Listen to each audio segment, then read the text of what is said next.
This one's my favorite. So for those of you that were into chess, Bobby Fischer was an absolute chess prodigy and worked his way up to sort of be a rated grandmaster and the best American in the world. And he went up against a guy called Spassky in the 1978 World Championships.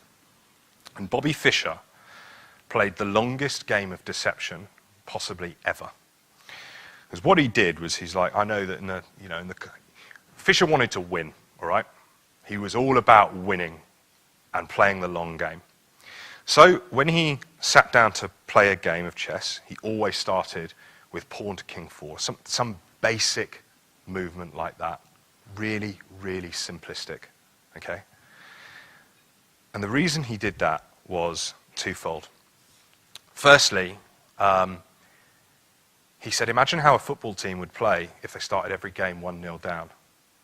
They'd have to go for it. They'd have to attack. It'd be the same with the rugby team. So if I start myself from a position of deliberate disadvantage, I'm forced to play more aggressively and go for the win. So it's like training in every single game that you play. Second thing is that he knew that this World Championship would become a bit of a synonym for the Cold War, in the same way that Rocky IV is. And he said that the Russians will be studying my game. So Spassky will have a whole load of support behind him of chess grandmasters and experts. And they will be building models of how I play the game based around what I've done historically.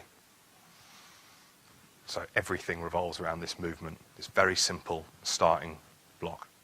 Sits down to the World Championship, 1978, completely different move.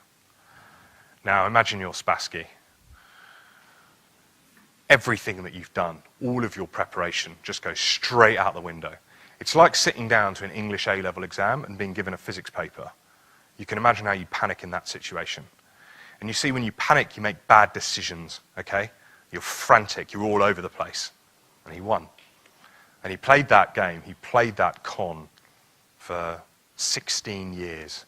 He started himself from a position of disadvantage.